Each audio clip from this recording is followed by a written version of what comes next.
जय हिंद मेरे प्यारे साथियों। आशा करता हूँ हम सभी बहुत बढ़िया होंगे। तो आज से हम स्टार्ट करने जा रहे हैं एनसीईआरटी का कोर्स। एनसीईआरटी का 6 से लेके 12वीं तक की जो जीके की किताबें हैं और मैथ भी ले लेंगे। पहले ये जीके से रिलेटेड जो है, जैसे पॉलिटी हुई, हिस्ट्री हुई, ज्योग्राफी हुई, या इस तरह के जो सब्जेक्ट हैं जीके के, जो कि आपके कंपटीशन एग्ज़ाम में आपको सहायता करेंगे। ठीक है, तो ये 6ठी क्लास की किताब है, सामाजिक एवं राजनीतिक जीवन 1। इसका मतलब इंडियन पॉलिटी कह लो, राजनीतिक मतलब पॉलिटी। ठीक है, तो 6ठी क्लास की पॉलिटी की किताब है। तो चलिए शुरू करते हैं। 6ठी, 7वीं, 8वीं, 9वीं, 10वीं, 11वीं, 12वीं, 7 किताबें, मतलब 7 सालों की हमें करनी है किताब पॉलिटी की। कहाँ गया? दो इंडेक्स ही चल रही है अभी तो। ठीक है, पहले इसका इंडेक्स ही देख लेना। विविधता की समझ, विविधता एवं भेदभाव, इसके अंदर टोटल 9 चैप्टर हैं। ठीक है, सरकार क्या है, लोकतांत्रिक सरकार के मुख्य तत्व हो गए, पंचायती राज, गांव का प्रशासन, नगर शासन, ग्रामीण क्षेत्र में आजीविका या शहरी क्षेत्र में आजीविका। ठीक है, तो चलिए शुरू करते हैं। अध्याय 1 यूँ कह रहा है कि भाई विविधता की समझ। विविधता की समझ का क्या मतलब? विविधता मतलब डिफरेंस, दो चीज़ें एक दूसरे से कैसे अलग हैं। ठीक है, तो विविधता के, अब ये देखो, ये चिंटू चिंटी खड़े हैं, ये वाली चिंटी इन चिंटी से अलग है, इनने अलग कपड़े पहन रखे हैं, देखो बालों का हेयर स्टाइल। ये चिंटू लॉलीपॉप खा रहा है, यू चिंटू इससे अलग है, इन दोनों से अलग है। ठीक है, तो यही है विविधता की समझ कि कैसे अलग होती हैं चीज़ें। अपनी कक्षा में चारों तरफ नज़र दौड़ाइए, क्या ऐसी कोई साथी है जो बिल्कुल आपकी तरह दिखती हो? इस पाठ में आप पढ़ेंगे कि लोग एक दूसरे से कई मामलों में भिन्न होते हैं। तो विविधता का मतलब एक दूसरे से कैसे अलग है, कैसे भिन्न भिन्न हुए हैं। वे न केवल अलग दिखते हैं बल्कि वे अलग अलग क्षेत्रों से भी आते हैं। बिल्कुल सही बात है। उनके धर्म, रहन सहन, खान पान, भाषा, त्यौहार आदि भी भिन्न होते हैं। ये भिन्नताएं हमारे जीवन को कई तरह से रोचक एवं समृद्ध बनाती हैं। ठीक है, सभी जगह चारों माई को नज़र घुमा लो, धरती पे, आकाश पे, हर जगह आप देखोगे कि हर की कोई चीज़ एक दूसरे से भिन्न है, एक दूसरे से अलग है, कुछ ना कुछ डिफरेंस सभी में मिलेगा। ठीक है, इन भिन्नताओं के कारण ही भारत में विविधता है। विविधता या अनेकता हमारे जीवन को किस तरह बेहतर बनाती है? भारत इतनी विविधताओं वाला देश कैसे बना? क्या सभी तरह की भिन्नताएं विविधता का ही भाग होती हैं? चलिए कुछ उत्तर पाने के लिए इस पाठ को पढ़ें। चलो पढ़ते हैं। आपकी उम्र के 3 बच्चों ने ऊपर दिए गए चित्र बनाए हैं। हमारी उम्र के 6ठी क्लास की बच्चों की उम्र के, मतलब 6ठी क्लास की किताब है तो 6ठी क्लास की बच्चों की उम्र के। तो ये 2 चिंटी हैं, एक चिंटू दिखा है लॉलीपॉप खा रहा है। खाली बक्से में आप अपना चित्र बनाइए। क्या आपका चित्र अन्य 3 चित्रों जैसा ही है? बिल्कुल एक जैसा नहीं होगा। क्या आप हो सकता है कि आपका चित्र इन तीनों से बहुत भिन्न हो, जैसे कि ये तीनों चित्र भी आपस में एक दूसरे से नहीं मिलते। ऐसा इसलिए है कि हम सबका चित्रकारी करने का अपना अपना तरीका होता है। बिल्कुल सही बात है। जिस तरह हमारी चित्रकारी में भिन्नता है, उसी तरह हमारे रूप, रंग, खान पान आदि में भी भिन्नता है। ठीक है, ये जो भिन्नता है, ये जो विविधता है, ये सिर्फ हमारे इंसान के देखने में ही नहीं है, ये हर एक चीज़ में विविधता है। हर एक चीज़ में आप देखेंगे कोई किसी काम को करने का तरीका है। जैसे मैं अब एनसीईआरटी की 6ठी क्लास की किताब करवा रही हूँ, आप देखेंगे यूट्यूब के अंदर हज़ारों टीचर पढ़े हुए हैं। ठीक है, हज़ारों लोग पढ़े हुए हैं जो अलग अलग तरीके से अपने अपने तरीक़ों से किताबें पढ़ाएंगे। ठीक है, लेकिन कंटेंट तो वही है, किताब वही है, पढ़ाने का तरीका अलग अलग हो सकता है। किसी का कैसे समझ में आता है, किसी का कैसे समझ में आएगा। ठीक है, तो इसी को ही हम विविधता कहेंगे। विविधता हर जगह देखने को हमें मिल जाती है। रूप रंग में मिल जाएगी, खान पान में मिल जाएगी, रहन सहन में मिल जाएगी, इत्यादि। ठीक है, आगे देखो। अपने बारे में निम्नलिखित जानकारी दीजिए। बाहर जाते समय पहनने का क्या कपड़े पसंद हैं? किससे बात करती हूँ? कैसे बात करती हूँ? पसंदीदा खेल और किताबों के बारे में। ठीक है, अपनी अध्यापिका की सहायता से यह पता कीजिए कि आप में से कितने साथियों के जवाब एक जैसे हैं। क्या कक्षा में कोई ऐसा साथी भी है जिसकी सूची आपकी सूची से हूबहू मिलती है? शायद नहीं हो। हालांकि ऐसा होगा कि कई साथियों के कुछ जवाब आपके जवाबों से मिलते जुलते होंगे। बिल्कुल सही बात है। आपने यूँ पर्चा भरा, मान लो क्लास में 40 बालक हैं, ठीक है, तो 40 बालकन ने यूँ पर्चा दे दिया। अब यूँ पर्चा 40 के 40 का अलग अलग होगा। 40 के 40 का बहुत ही कम इत्तेफाक ऐसा होएगा कि भाई एक दो लोगों का बिल्कुल एग्जैक्ट मिलता हो, हालांकि ऐसा बहुत कम हो सकता है। बाकी 40 के 40 का ये चारों जवाब अलग अलग होंगे। बाहर जाते समय क्या पहनना पसंद है? मैं बताऊँ, मुझे तो काले रंग के कपड़े ही पसंद है, मेरे धोरे काले रंग के कपड़े भरे पड़े हैं। तो अलग अलग होगा सभी का। कितने साथियों को आपके जैसी किताब पढ़ना पसंद है? आपकी कक्षा के विद्यार्थी कुल मिलाकर कितनी भाषाएं बोलते हैं? बिल्कुल सही बात है भाई। किसी की भाषा कैसी है, किसी की भाषा कैसी है, किसी का बैकग्राउंड कैसा है, किसी का कैसा गाँव से आता भैया वो देसी टाइप का भाषा बोलेगा। जो CBSE वाले हैं वो थोड़ी सी अंग्रेजी और यस सर नो सर इस तरीके की भाषा बोलेंगे। इनसे अब तक आपको यह अंदाज़ा हो गया होगा कि कई मामलों में आप अपनी साथियों की तरह हैं और कई मामलों में आप उनसे बिल्कुल अलग हैं। बिल्कुल। दोस्ती करना भैया, कैसे दोस्त बनाया करें? क्या ऐसे इंसान से दोस्ती करना आपके लिए आसान होगा जो बहुत भिन्न है? नीचे दी गई कहानी पढ़ें, इसके बारे में सोचें। मैंने इसे एक मजाक की तरह लिया, मजाक जो कि फटे पुराने कपड़े पहने उस छोटे से लड़के के लिए था जो जनपद के भीड़ भाड़ वाले इलाके वाले चौराहे पर लाल बत्ती पर अखबार बेचता था। ये दे रखा, ये इस छोरे की बात कर रहा। ये बेचारा गरीब गुरबा सा था, रेड लाइट पे यू अखबार बेचे करा पुराने फटे कपड़े पहन के। जब मैं वहाँ से साइकिल से गुजरता वह अंग्रेजी का अखबार हाथ में लहराते हुए मेरे पीछे भागता और उस दिन की सुर्खियों को हिंदी अंग्रेजी के मिले जुले शब्दों में चिल्लाकर सुनाता रहता। बिल्कुल सही बात है।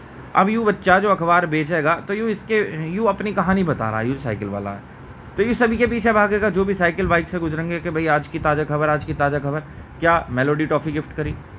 तो इस बार मैं पटरी के सहारे रुका। मैंने उससे हिंदी का अखबार मांगा। उसका मुंह खुला का खुला रह गया। उसने पूछा, मतलब आपको हिंदी आती है? भाई साइकिल वाला है, भारत के अंदर रह रहे हैं तो हिंदी आना बहुत ही आम बात है। खैर बिल्कुल, मैंने अखबार के पैसे देते हुए कहा, क्यों तुमने क्या सोचा मुझे हिंदी ना आवे? हिंदी आवे भैया मुझे। वह रुका, पर आप लगते तो बड़े अंग्रेज से हो। वाह बेटे, CBSE वाला लग रहा है।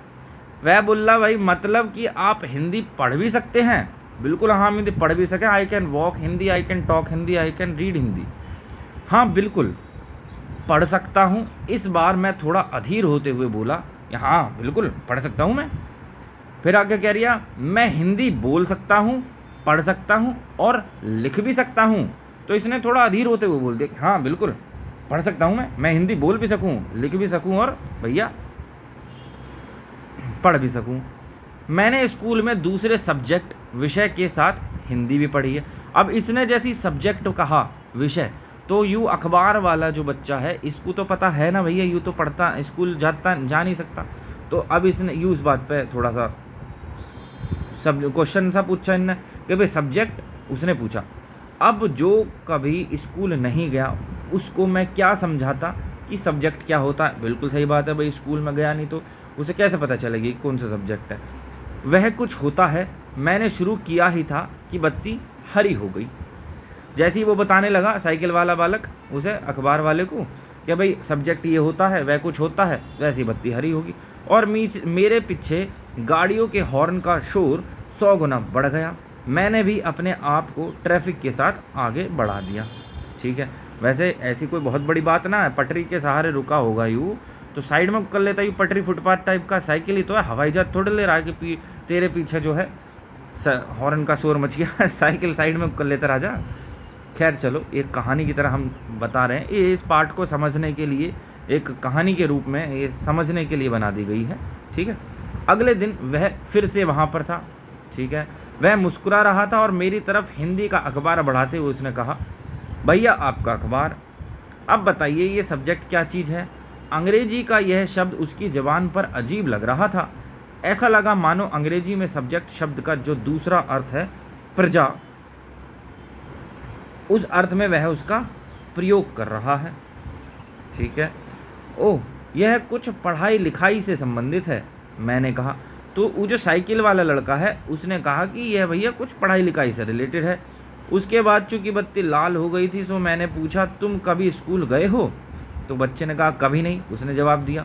फिर बात बढ़ाते हुए उसने गर्व से कहा, मैं जब इतना ऊंचा था तभी से मैंने काम करना शुरू कर दिया था।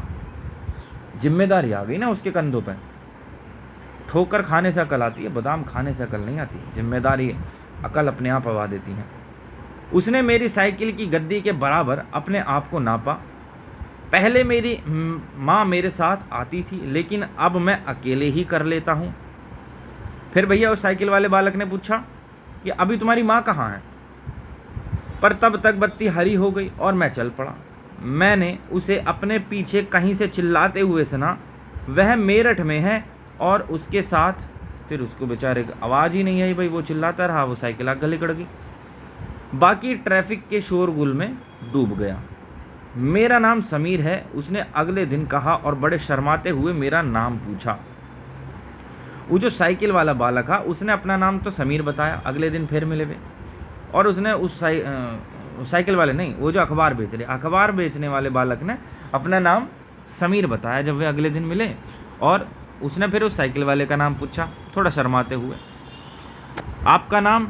तो यह तो बड़े आश्चर्य की बात थी कि मेरी साइकिल डगमगाई। मेरा नाम भी समीर है। दोनों का नाम समीर था, साइकिल वाले का नाम भी समीर और अखबार बेचने वाले का नाम भी समीर। मैंने बताया क्या?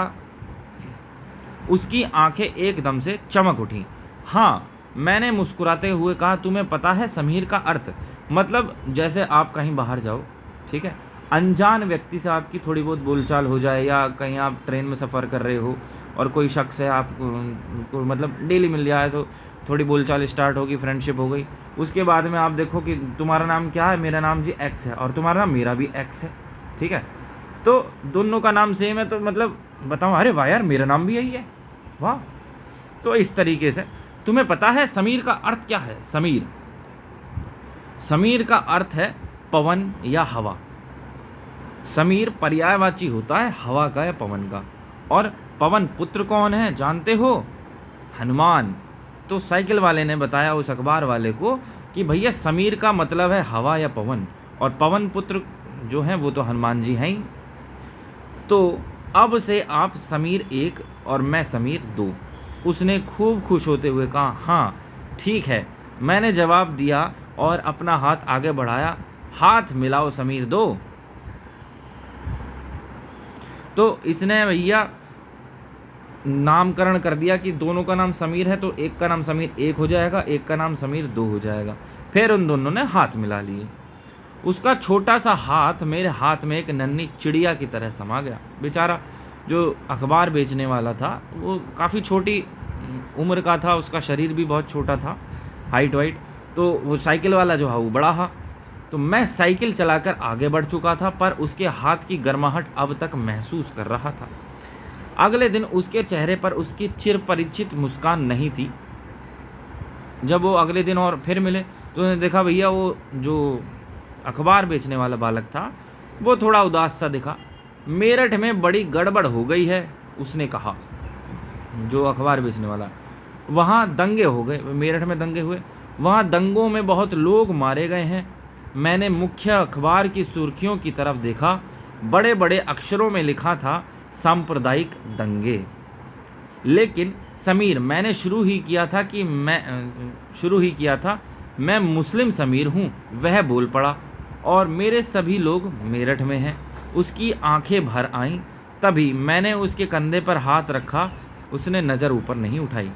देखो, इसमें उस बेचारे अखबार वाले बच्चे की क्या गलती? मुस्लिम समीर हूँ या हिंदू समीर हूँ, पता नहीं यार, सभी लोग शांति से क्यों नहीं रह सकते? ऐसी वो कौन सी शक्ति है जिसके लिए सारे के सारे देश, सारे के सारे लोग दिन रात काम करते रहते हैं? मतलब खुद के लिए तो नहीं करते, सिर्फ खुद का अगर रोटी पानी कमाना होता तो वो तो कम मेहनत करके भी आप रोटी पानी कमा सकते हैं, रोटी खा सकें। ऐसी कौन सी एक शक्ति जिसके लिए पूरी दुनिया काम करती रहती है, दिन रात लगे पड़े हैं कि हमें जी काम कर? किसके लिए काम करती है दुनिया? मेरी आज तक समझ में नहीं, किसके लिए दंगे होते हैं, किसके लिए दुनिया काम करती है? मुझे नहीं समझ में आया भाई। समीर 1 और समीर 2 में कोई 3 अंतर लिखिए, क्या ये अंतर उन्हें दोस्त बनने से रोक पाए? बिल्कुल नहीं। आप भी देखेंगे आपके स्कूल में, कॉलेज में, नौकरी में जाते हैं जब, तो हर धर्म हर जाति के लोग होते हैं, फ्रेंडशिप होती है, दोस्ती होती है, बोलचाल होती है, सभी के साथ उठना बैठना खाना पीना। ये जातिगत राजनीति और जातिगत नफरत बाहर समाज में आने के बाद में आपको देखने को मिलेगी। अगले दिन वह चौराहे पर नहीं था, न उसके अगले दिन वह दिखा, और न ही आगे फिर कभी। अंग्रेजी या हिंदी का कोई अखबार मुझे नहीं बता सकता कि मेरा समीर 2 आखिर कहाँ गया। वो बेचारा मेरठ में दंगे हुए, वो मुस्लिम था तो मेरठ में गया होगा। अब मुस्लिम था इसलिए नहीं, मतलब हिंदू मुस्लिम जब दंगे होते हैं तो मुस्लिम समुदाय के लोग भी अपने लोगों को खोते हैं और हिंदू समुदाय के लोग भी अपने लोगों को खोए रहे हैं। ठीक है, तो इसमें कोई वो ना कि भाई एक ही धर्म का नुकसान होगा, नुकसान होता देश का, नुकसान होता समाज का। खैर, ये जो आपने अभी कहानी पढ़ी समीर वाली, ये पोयली सेन गुप्ता की कहानी थी, द लाइट चेंज्ड पर आधारित। जहाँ समीर 1 को अंग्रेजी ज़्यादा अच्छी आती थी, वहीं समीर 2 हिंदी बोलता था। हालांकि दोनों की भाषाएं अलग हैं, फिर भी दोनों एक दूसरे से बात कर पाए। उन्होंने इसके लिए प्रयास किया क्योंकि उनके लिए बात करना महत्वपूर्ण था। बिल्कुल सही बात है। समीर 1 और समीर 2 की धार्मिक एवं सांस्कृतिक पृष्ठभूमियाँ भी अलग हैं। बिल्कुल सही बात है, एक हिंदू है एक मुस्लिम है, दोनों की अपनी अपनी संस्कृति होती है। जहाँ समीर 1 हिंदू है वहाँ समीर 2 मुसलमान है। दोनों में दोस्ती हुई क्योंकि दोनों दोस्ती करना चाहते थे। खान पान, पहनावा, धर्म, भाषा आदि की ये भिन्नताएं विविधता के पहलू हैं। दोनों समीर 1 और समीर 2 दोनों के दोनों एक दूसरे से बिल्कुल भिन्न थे। दोनों का धर्म अलग था, दोनों के जो है संस्कृति अलग ही, पहनावा अलग था, कल्चर फल्चर दोनों के सब चीज़ें अलग ही, लेकिन फिर भी विविधता के होने के बावजूद दोनों में दोस्ती हुई। अपनी विविध धार्मिक और सांस्कृतिक पृष्ठभूमियों के अलावा समीर 1 और समीर 2 कई अन्य मामलों में भी एक दूसरे से अलग थे। उदाहरण के लिए समीर 1 ने स्कूल में पढ़ाई की थी, जबकि समीर 2 अखबार बेच के रहा। समीर 2 को स्कूल जाने का मौका ही ना मिला। आपने संभवतः अपने इलाके में ऐसे कई लोगों को देखा होगा जो गरीब हैं और जिनकी भोजन, घर में और कपड़े की ज़रूरत भी पूरी नहीं हो पाती। यह फ़र्क उस फ़र्क से अलग है जिसके बारे में हमने पहले पढ़ा। ठीक है, ये भी एक विविधता है, भिन्नता है, लेकिन यूँ जो फ़र्क है, यूँ पहले हम क्या देख रहे थे कि धर्म, जाति और ये उनका कल्चर, उनका पहनावा, उनका खान पान, इन चीज़ों में भिन्नता है। लेकिन यहाँ इसने बात कही है कि भाई इसके साथ साथ उनकी कह लो कि एक गरीब है एक अमीर, इसका जो गैप है ये भी बहुत भिन्नता मतलब विविधता का एक पहलू है। यह विविधता का रूप नहीं है बल्कि गैर बराबरी का रूप है। मतलब ये जो भिन्नता है, ये वाला विविधता का पहलू, ये विविधता के अंदर नहीं आएगा, ये गैर बराबरी का रूप हो गया कि भाई एक अमीर है एक गरीब है।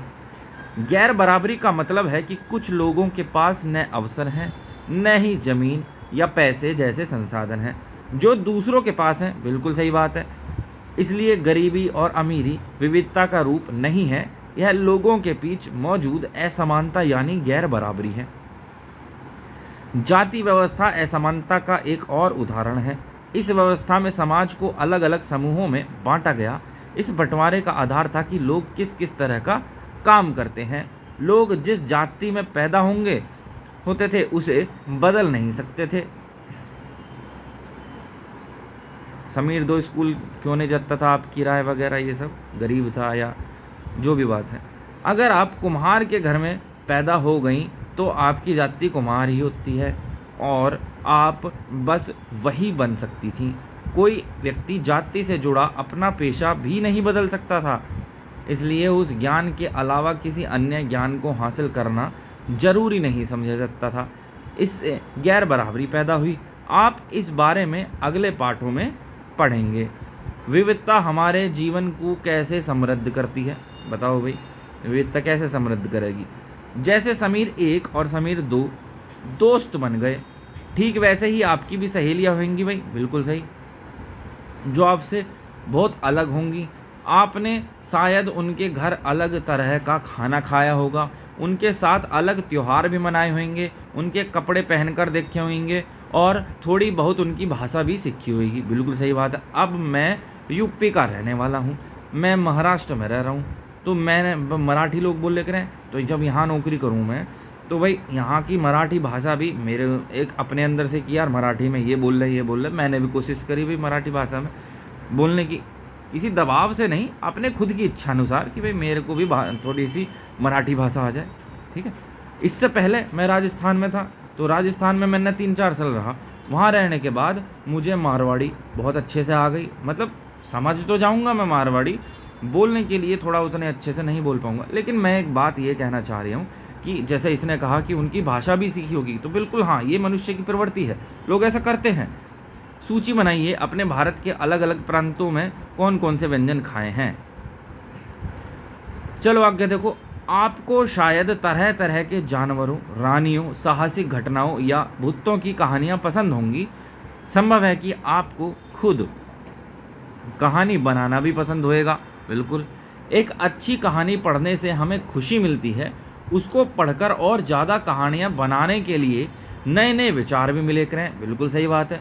जो लोग कहानियाँ लिखते हैं वे विभिन्न स्रोतों, किताबों या वास्तविक जीवन या कल्पनाओं से प्रेरणा लेते हैं। अब यूँ जो इसने कहानी बनाई, यूँ अखबार वाले बच्चे की, तो यूँ इसने इससे पहले और कहानियाँ पढ़ी होंगी, समाज के अंदर जो चीज़ें घटित हो रही हैं उन चीज़ों को देखा होगा, उन्हें एनालाइज करा होएगा और उससे फिर कल्पना करके मतलब एक प्रेरणा जागी होगी कि भाई यूँ कहानी एक बनानी चाहिए। ठीक है। तो फिर गुप्ता जी ने वो कहानी बना के रही, पायली सेन गुप्ता। ठीक है। आगे देखो, कुछ लोग जंगल में जानवरों के नज़दीक रहे और उन्होंने जानवरों की दोस्ती व लड़ाइयों के बारे में कहानियाँ लिखी हैं। बिल्कुल सही बात है भाई। कुछ अन्य लोग ने राजा रानियों के वृत्तांत पढ़कर प्यार और सम्मान के किस्से लिखे हैं। हर तरह की कहानियों की किताबें हमें मिल जाएंगी मार्केट में, कोई सी भी किसी भी तरह की कहानी आप पढ़ना चाहो, हर तरह की कहानी की किताब मौजूद है। राजा रानियों की हैं, जानवरों की हैं, सब तरह की हैं। कुछ ने अपने बचपन की यादों में गोते लगाए, स्कूल और दोस्तों की मधुर यादों से निकलकर कुछ साहस की कहानियाँ लिखीं। कल्पना करें कि भाई जिनकी कहानियाँ आपने सुनी या पढ़ी हैं उन सभी कहानीकारों या कहानी सुनने वालों को ऐसी जगह पर रहना पड़े जहाँ लोग केवल 2 ही रंग के कपड़े पहनते हों, लाल एवं सफ़ेद, एक तरह का ही खाना खाएं, शायद आलू, समान रूप से केवल 2 पशु पक्षी को ही पालें, जैसे हिरन या कौवा पाल लिया, और केवल सांप सीढ़ी खेल से अपना मनोरंजन करें।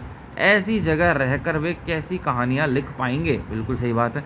मान लो भाई कोई यूँ चिंटू है, ठीक है, यूँ चिंटू एक ऐसी जगह रह रहा है जहाँ पर यूँ सब कहानी घड़ी जावे भाई, एक लाल सफ़ेद रंग के कपड़े पहने, आलू की सब्जी खामे, सांप सीढ़ी खेल लेंगे और कौवा हिरन। तो यूँ इसने वहाँ रह के लगभग 10-12 साल काट दिया। अब इसका मन करा कि यार चलो एक किताब लिखें। किताब किसके ऊपर? एक कहानी लिखेंगे समाज के ऊपर। ठीक है। तो यूँ क्या कहानी लिख पाएगा जब इसे कुछ पता ही ना है? तो यूँ ही आलू और लाल सफ़ेद के बारे में लिखेगा। ठीक है। तो इसका मतलब यूँ ये कहने का, भारत में विविधता, भारत विविधताओं का देश है। हम विभिन्न भाषाएं बोलते हैं, विभिन्न प्रकार का खाना खामें, अलग अलग त्यौहार भी मनामें और भिन्न भिन्न धर्मों का पालन भी करे करें। लेकिन गहराई से सोचें तो वास्तव में हम एक ही तरह की चीज़ें करे करें, केवल हमारे करने का तरीका अलग अलग है। बिल्कुल सही बात है, बिल्कुल ही सही बात है। इसने मान लो कोई हिंदू है, ठीक है, उनके कोई त्यौहार आए, ठीक है, और यूँ कोई मुस्लिम है, उनके कोई त्यौहार आए, तो त्यौहार में लोग क्या करते हैं? सेलिब्रेट करे करें। तो सेलिब्रेट करने का तरीका अलग होएगा। इसने क्या कही, मतलब काम सब एक ही कर रहे हैं, क्या कर रहे हैं? सेलिब्रेट ही कर रहे हैं, खुशी मना रहे हैं। त्यौहार क्या है? एक खुशी मनाने। भाई इतने सारे जो है जीवन में टेंशन भरी पड़ी है और नौकरी फोकरी ये सब, तो त्यौहार एक तरह से कि चलो यार इसी बहाने सब लोग मिल लेते हैं, थोड़ा खुशी सेलिब्रेट कर ले करें एक दूसरे के साथ, थोड़ा सा समय बिता ले में। जैसे किसी का ब्याह हुआ तो उसकी ब्याह की दावत कर दिया, यही सब। तो ये सब सेलिब्रेशन हिंदुओं में भी होएगा, मुस्लिमों में भी होएगा, सिख में भी होएगा, क्रिश्चियन ईसाइयों में भी सेम होएगा सेलिब्रेशन। पर सेलिब्रेट करने का तरीका अलग अलग हो जावे।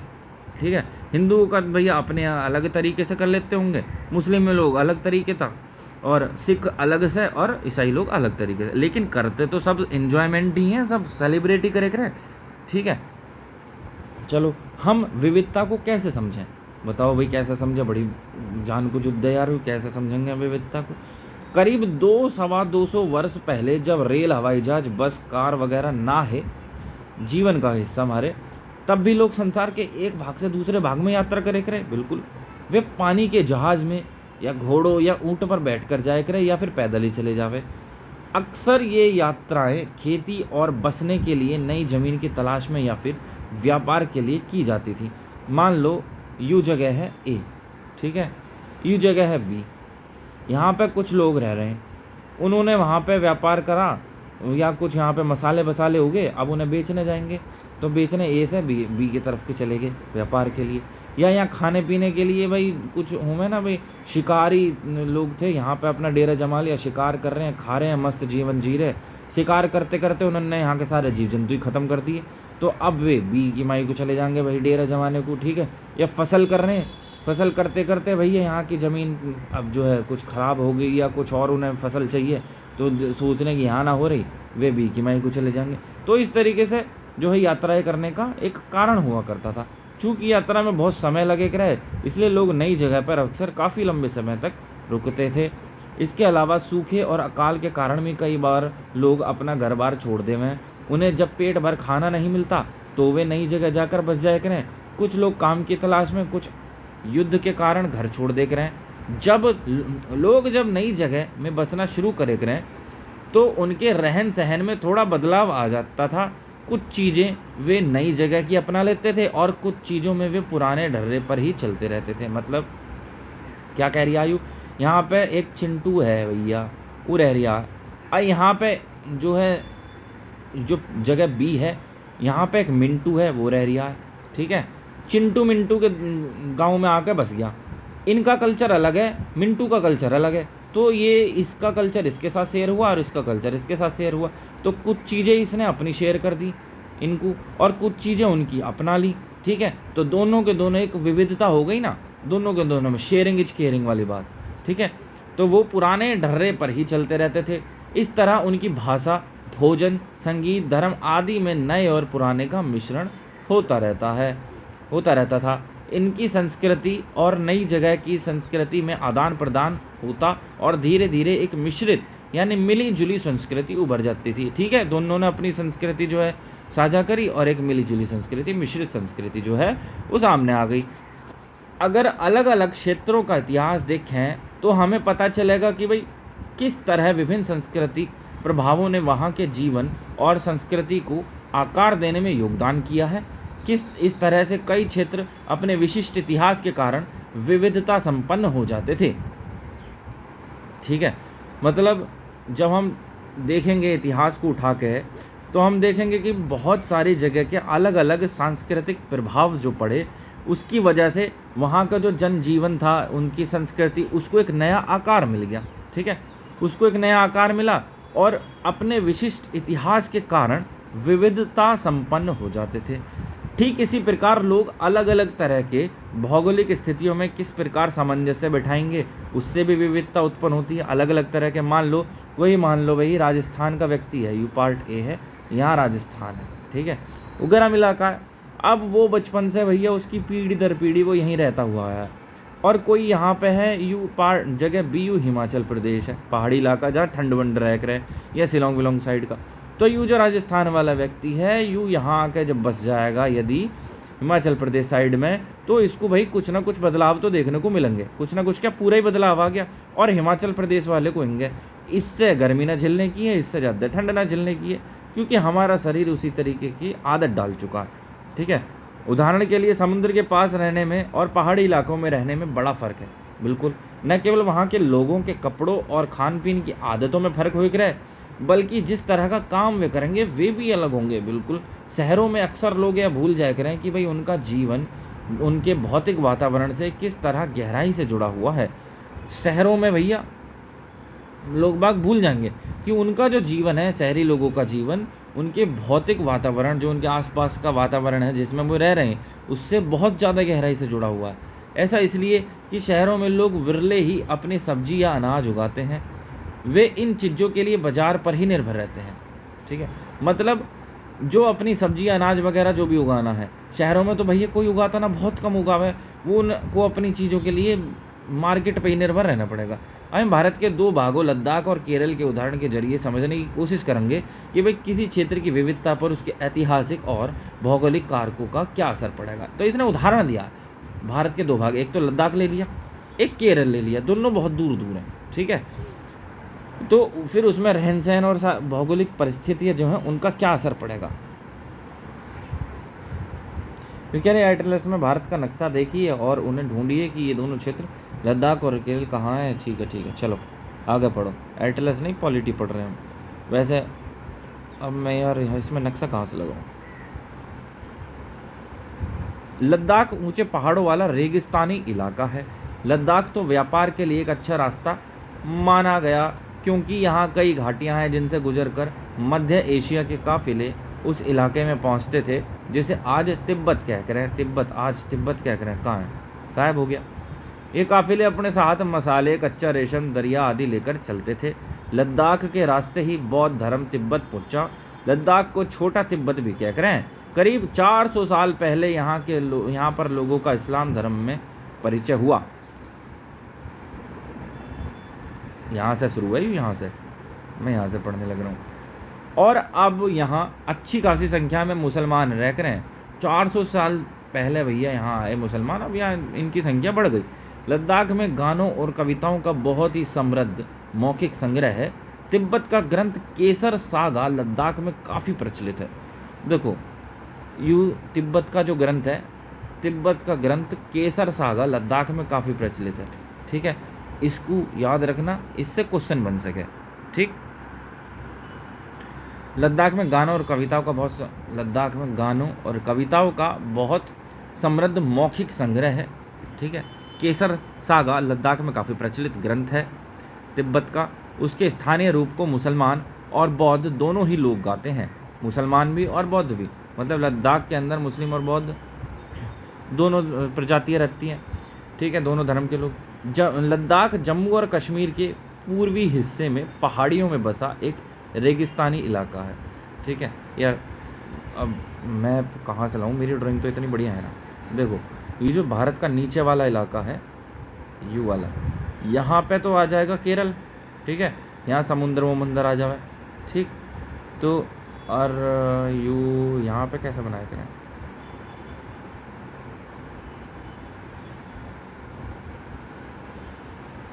यू ऐसा बना दिया भारत, तो लगभग यहाँ कहीं आ जाएगा तुम्हारा यू लद्दाख जम्मू कश्मीर साइड में, यहाँ आ जाएगा केरल। ठीक है, तो देखो बिल्कुल अलग अलग जगह हैं।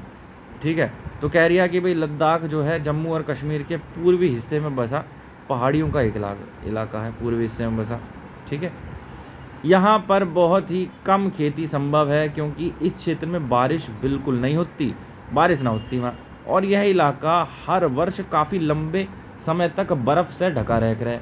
इस क्षेत्र में बहुत ही कम पेड़ उग पाते हैं। पीने के पानी के लिए लोग गर्मी के महीनों में पिघलने वाली बर्फ़ पर निर्भर रह रहे हैं। यहाँ के लोग एक ख़ास किस्म की भेड़ पाले हैं, जिससे पश्मीना ऊन मिलती है। भाई यहाँ के लोग जो है देखो एक ख़ास किस्म की भेड़ पालेंगे, पश्मीना ऊन। तो पश्मीना ऊन कहाँ से मिलेगी भैया, लद्दाख की भेड़ों से। यह ऊन बहुत कीमती है, इसलिए पश्मीना शॉल बहुत महंगी होगी। पश्मीना शॉल जो है बहुत महंगी पड़ेगी।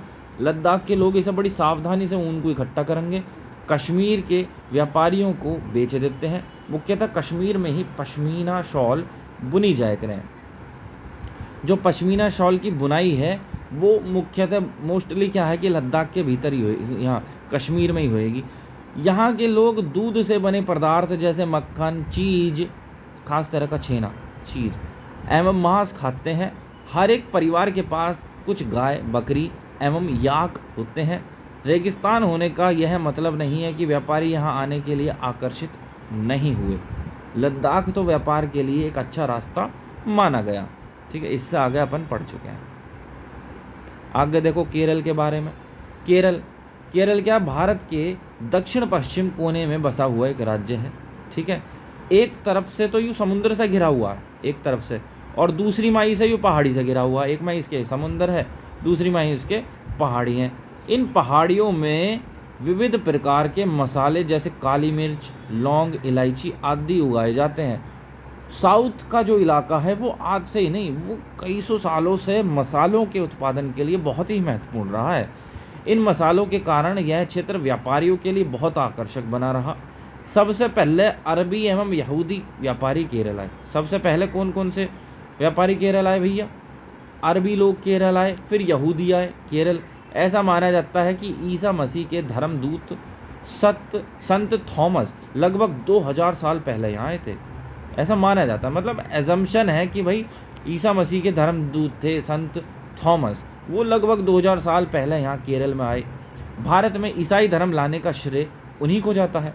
केरल के अंदर भारत में ईसाई धर्म लाने का श्रेय उन्हीं को, जो उनके दूत थे 2000 साल पहले आए संत थॉमस जी, उन्हीं को जाता है भैया ईसाई केरल के अंदर। फिर अरब से कई व्यापारी यहाँ आकर बस गए। इब्न बतूता ने जो करीब 700 साल पहले यहाँ आए, इब्न बतूता जी भी आए थे करीब 700 साल पहले यहाँ केरल में, ठीक है। उन्होंने अपने यात्रा वृत्तांत में मुसलमानों के जीवन का विवरण देते हुए लिखा है कि मुसलमान समुदाय की यहाँ बड़ी इज्जत थी। मुस्लिम लोग वहाँ काफ़ी मात्रा में थे और उनकी बहुत इज्जत थी मुस्लिम समुदाय की केरल में। ये किसने लिखा है? ये इब्न बतूता ने लिखा है अपने यात्रा वृत्तांत में। वास्को डी गामा पानी के जहाज़ से यहाँ पहुँचे तो पुर्तगालियों ने यूरोप से भारत तक का समुद्री रास्ता जाना, ठीक है। वास्को डी गामा पहुँचे थे भैया पानी के जहाज़ से, पुर्तगाली उसके बाद में ही जान पाए कि यूरोप से भारत समुद्र के रास्ते कैसे आया जाए। इन सभी ऐतिहासिक प्रभावों के कारण केरल के लोग विभिन्न धर्मों का पालन करते हैं। केरल में कौन कौन से धर्म हैं? यहूदी, इस्लाम, ईसाई, हिंदू, बौद्ध धर्म आदि, ठीक है। चीन के व्यापारी भी केरल आए। चीन के भी व्यापारी हैं भैया, अब जब मसाले हो रहे हैं तो चीन के व्यापारी भी केरल आ गए। यहाँ पर मछली पकड़ने के लिए जो जाल इस्तेमाल करा जाया कर है वे चीनी जालों से हूबहू मिलते हैं और उन्हें चीना वला कहा जाता है। देखो केरल के भीतर मछली पकड़ने को जो जाल इस्तेमाल करेंगे वो चाइना के अंदर जो जाल मिलेंगे वो हूबहू उनसे मिलेंगे। तलने के लिए लोग जो बर्तन इस्तेमाल करें उन्हें चीना मट्टी कहा जाए, चीना चट्टी कहा जाए, चीना चट्टी कह रहे हैं। इसमें चीन शब्द इस बात की ओर इशारा करे रहा है कि उनकी उत्पत्ति कहाँ से हुई। बिल्कुल सही बात है। केरल की उपजाऊ ज़मीन, जो केरल के भीतर जो ज़मीन है ना उपजाऊ, और जलवायु चावल की खेती के लिए बहुत उपयुक्त है।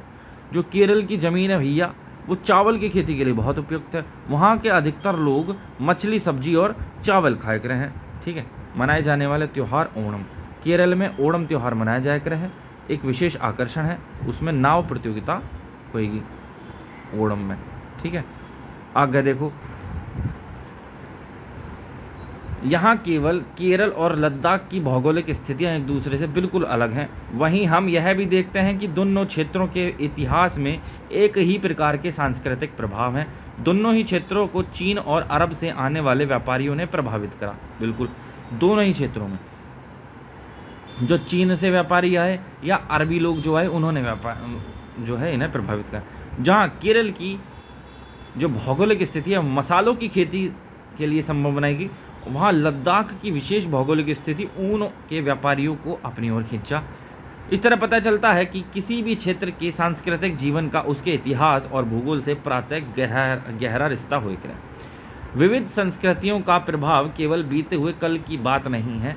हमारे वर्तमान जीवन का आधार भी काम के लिए एक जगह से दूसरी जगह जाना है। हर एक कदम के साथ हमारे सांस्कृतिक रीति रिवाज और जीने का तरीका धीरे धीरे उस नए क्षेत्र का हिस्सा बन जाता है। जैसा कि मैंने बताया यू जगह ए है, यहाँ से चिंटू गया मिंटू के, यू जगह बी है, यहाँ मिंटू रह गए, ठीक है। यू इधर गया तो धीरे धीरे एक दूसरे की इन्होंने संस्कृति अपना ली, ठीक है। जहाँ हम पहुँचते हैं वहाँ का हिस्सा बन गया, ठीक है, जीने का तरीका, तौर तरीके। ठीक इसी तरह अपने पड़ोस में हम अलग अलग समुदायों के लोगों के साथ रह कर हैं। अपने रोज़मर्रा के जीवन में हम मिलजुल कर काम करे करें और एक दूसरे के रीति रिवाज और परंपराओं में घुल मिल जाते हैं, ठीक। तो इसी प्रकार तो भाई यू चिंटू मिंटू के यहाँ आया, उसके पड़ोसी बन गया और एक दूसरे के साथ बड़े हंसी खुशी रहने लगे, एक दूसरे के रीति रिवाज वगैरह परंपराओं में घुल मिल गए। विविधता में एकता, यू क्या है? भारत की विविधता या अनेकता को उसकी ताकत का स्रोत माना गया है। वैसे ये सब सिर्फ कहने वाली बातें हैं। इस वक्त तो भारत के अंदर ऐसी स्थिति है, सभी लोग एक दूसरे को मारने पर तुले हुए हैं। बहुत ख़राब स्थिति भारत की चल रही है। सब लोग किताब में तो तुम चाहे कुछ भी गढ़ते रहो, लेकिन वास्तविकता तो इससे परे है बिल्कुल। तो जब अंग्रेजों का भारत पर राज था तो विभिन्न धर्म, भाषा और क्षेत्र की महिलाओं और पुरुषों ने अंग्रेजों के खिलाफ मिलकर लड़ाई लड़ी थी। बिल्कुल उस समय भारत के स्वतंत्रता संग्राम में अलग अलग परिवेशों के लोग शामिल थे। उन्होंने एकजुट होकर आंदोलन किया, इकट्ठे जेल भी गए और अंग्रेजों का अलग अलग तरीक़ों से विरोध भी किया। बिल्कुल सही बात है। जब भाई अंग्रेजों का शासन था उस वक्त भारत के हर तबके के लोग, हर समुदाय के लोग एक हुए, स्त्री पुरुष हुए, हर धर्म जाति के लोग एक हुए। उन्होंने भैया अंग्रेजों का पुरजोर विरोध करा।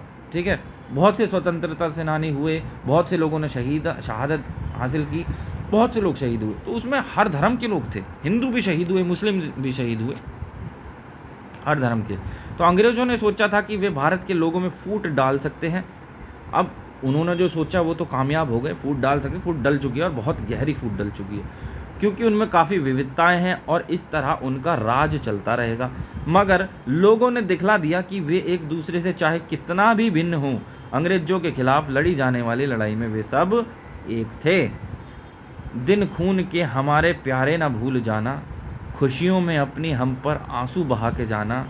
सयाद ने हमारे चुन चुन के फूल तोड़े, वीरान इस चमन में कोई गुल खिला के जाना। दिन खून के हमारे प्यारे न भूल जाना। गोली खा के सोए जलिया बाग में हम, सूनी पड़ी कब्र पर दिया जला के जाना। दिन खून के हमारे प्यारे न भूल जाना। हिंदू और मुस्लिमों की होती है आज होली, बहते हैं एक रंग में दामन भिगो के जाना। दिन खून के हमारे प्यारे न भूल जाना। कुछ जेल में पड़े हैं, कुछ कब्र में गड़े हैं, दो बूंद आंसू उन पर भी प्यारे बहा के जाना। दिन खून के हमारे प्यारे न भूल जाना। भारतीय जन नाट्य संघ इप्टा। कितनी कितनी खूबसूरत लाइनें हैं, लेकिन आज बस मैं क्या कहूँ, देश के हालात बहुत ख़राब हो रहे हैं। सभी लोग जाति के नाम पर, धर्म के नाम पर एक दूसरे से लड़ रहे हैं। देश की जनसंख्या बहुत हो चुकी है, बहुत। 140 करोड़ तो आज से 10-12 साल का पहले का डाटा था। आज की डेट में 225 करोड़ के आसपास शायद पहुंच गई होगी। बहुत जनसंख्या हो रखी है और आपस में बस लोग मर रहे हैं, लड़ रहे हैं, कट रहे हैं। हिंदू मुस्लिम, हिंदू ही आपस में लड़ रहे हैं, मुस्लिम। कितनी खूबसूरत लाइनें ये लिखी गई हैं, लेकिन अफसोस कि ये लाइनें सिर्फ किताबों में हैं और वास्तविकता से इन बातों का कि विविधता में एकता, ये सब इनका कुछ, इसमें गलती किसी नेता की नहीं है। मैं किसी भी नेता की गलती नहीं मानता। जनता खुद ही जिम्मेदार है अपने दुखों के लिए। भारत पर जब अंग्रेज़ों का कब्जा हुआ तो भारत को किसी देश के साथ युद्ध में भारत को किसी देश ने युद्ध में हराया नहीं कि पहले 2 देशों का युद्ध चल रहा हो, भारत उसमें हार गया हो, फिर भारत पर किसी देश ने कब्जा। एक छोटी सी 2 कौड़ी की कंपनी आई थी जिसने भारत पर कब्जा कर लिया। कंपनी, सोचो भारत के लोग कितने मतलब कहना चाहिए कि पहले से ही एक दूसरे से के साथ नफरत करते हुए आए होंगे। फिर इस कंपनी ने के आने के बाद में लोग एक हुए। जब ये कंपनी आई उसके बाद में लोगों में एकता आई और आज देश में फिर वही हालात हैं। फिर आप देख रहे हैं कि कोई 2-4 कंपनियां हैं जिन्होंने पूरे देश पर कब्जा कर लिया। आज फिर हो चुका है कब्जा। और किसकी वजह से? उन कंपनियों की गलती नहीं है इसमें, ना ही किसी नेता की। जब जनता आपस में लड़ेगी, मरेगी, कटेगी तो कटते रहो भी। यह गीत अमृतसर में हुए जलियांवाला बाग हत्याकांड के बाद गाया जाता था। इस हत्याकांड में एक ब्रिटिश जनरल ने उन शांतिप्रिय निहत्थे लोगों पर खुलेआम गोलियां चलवा दी थी जो बाग में इकट्ठा होकर सभा कर रहे थे। आय हाय हाय, कितना मतलब कैसा दृश्य रहा होगा उस समय। महिला, पुरुष, हिंदू, मुस्लिम, सिख, कितने सारे लोग थे जो मारे गए। अंग्रेजों की पक्षतापूर्ण नीति का विरोध करने के लिए जमा हुए थे। उसमें से बहुत से लोगों की जानें गईं, ज़्यादा घायल हुए। यह गीत उन शहीदों की याद में गाया गया था। यार आंसू आ गए मेरी आंखों से। स्वतंत्रता संग्राम के दौरान उभरे गीत और चिन्ह विविधता के प्रति हमारा विश्वास बनाए रखते हैं। क्या आप भारतीय झंडे की कहानी जानती हैं? स्वतंत्रता संग्राम के दौरान ही भारत के झंडे की परिकल्पना की गई थी। स्वतंत्रता संग्राम के दौरान ही कर दी गई थी भारत का जो झंडा है उसकी परिकल्पना, कि भाई भारत का झंडा ऐसा होगा या ऐसा होना चाहिए। इस झंडे को सारे भारत में लोगों ने अंग्रेजों के खिलाफ इस्तेमाल किया था। जवाहरलाल नेहरू ने अपनी किताब भारत की खोज डिस्कवरी ऑफ इंडिया में लिखा है कि भारतीय एकता कोई बाहर से थोपी हुई चीज़ नहीं है, बल्कि यह है बहुत ही गहरी है। आज कुछ नहीं यार, चलो आगे पढ़ते हैं। जब आप इन चीज़ों को पढ़ते हैं तो आपको पता चलता है कि हमारे देश कितना महान रहा है, और आज जब आप तुलना करते हैं तो लगता है कि यार कहाँ आ गए हम, जिसके अंदर अलग अलग तरह के विश्वास और प्रथाओं को स्वीकारा गया है, स्वीकार करने की भावना है। इसमें विविधता को पहचाना और प्रोत्साहित किया जाता है। यह नेहरू ही थे जिन्होंने भारत की विविधता का वर्णन करते हुए अनेकता में एकता का विचार हमें दिया। ये पंडित जवाहरलाल नेहरू जी थे। रविन्द्रनाथ टैगोर द्वारा रचित हमारा राष्ट्रगान भी भारतीय एकता की ही एक अभिव्यक्ति है। राष्ट्रगान किस तरह से एकता का वर्णन करता है, अपने शब्दों में लिखिए। राष्ट्रगान जो होता है, मैं अब गा तो नहीं सकता हूँ, ठीक है, सम्मान के लिए उनके, आप देखेंगे उसमें भारत के हर एक राज्य का नाम है, बड़े बड़े शहरों का नाम है, और भारत भाग्य विधाता, मतलब ये सभी भारत के ही पार्ट हैं, और भारत इनका भाग्य विधाता है। मतलब कितना सोच समझकर और कितनी सुंदर लाइनों के साथ जोड़कर ये बनाया गया हमारा राष्ट्रगान।